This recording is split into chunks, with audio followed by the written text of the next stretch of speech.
the 5 cartridges on an RO system: sediment, carbon, carbon block.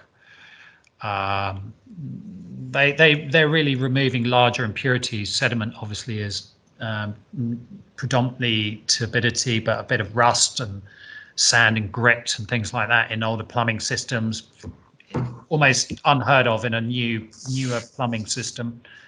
But we have to obviously mitigate for as many conditions we find within reasonable parameters.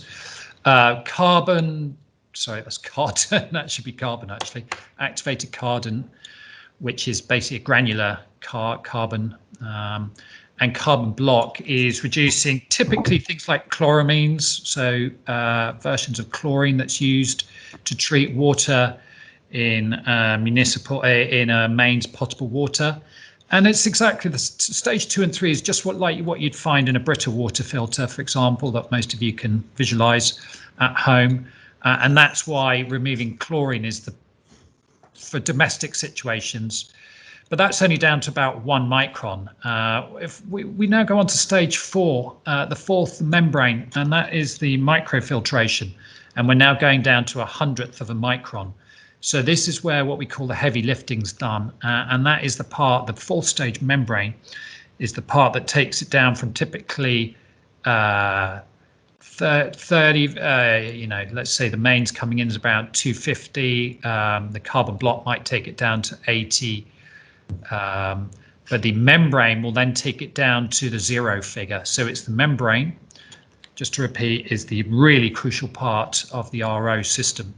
And it's not complicated, but it does need just a couple of basic parameters in place for a membrane to work within what we call a sweet spot, and that includes temperature, a standard temperature typically below sort of 15-20 degrees.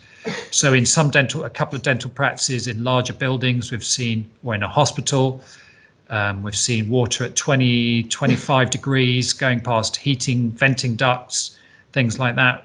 Measuring water temperature going into the RO will mean the membrane doesn't work properly and will then have implications for the performance of the water of the RO system and therefore the water quality coming out. So temperature is one of the sweet spots that's important.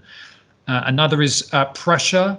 Although, as I said, we have a pump on ours, so we can mitigate for lower pressures. So the pump will raise the pressure of lower pressure, but it's typically the sweet spot between about 40 and 50 psi that the pump will press the water through the membrane within the sweet spot and get the maximum waste to purified water with the pump on an RO. So I know, as I say, there's one out there beginning with a K, which doesn't even an RO system that's unpumped and mains fed.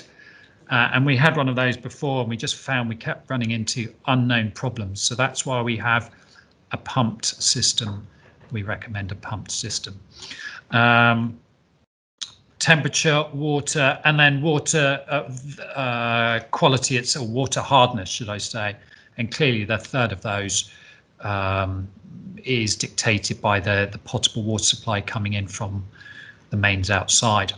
And the 5th stage is, you might recognize the word from the blue DI as well, on a hard water, is a deionizer cartridge. And this is basically a mixed bed resin cartridge that simply polishes the water before it leaves the actual system. It will, from the storage tank, it will go, after stage 4, will then go out through stage 5, which will give it a final polish. And that will pick up any impurities that have been that are in the water. That can be anything from microbiological or organic impurities through to any leakage through the membrane. So if the membrane hasn't been changed for 10 months or 11 months and is not working to its maximum efficiency, it can start leaking limescale into the water, but the DI cartridge will mop that up when we're trying to get to this magic 12-month prompting, which the timer will prompt you to. And then on the soft water, but then in addition to that, the reason the hard water is exactly the same as that mixed bed mix positive and negative charged little resin beads that will mop up, which is exactly the same actually as what's in this big blue DI as well. This is just a much bigger capacity. So again, you're just simply mopping up any water that goes through this additional blue DI, and thereby ensuring that it's as the organic and inorganic levels are as good as they can be when they come out tap.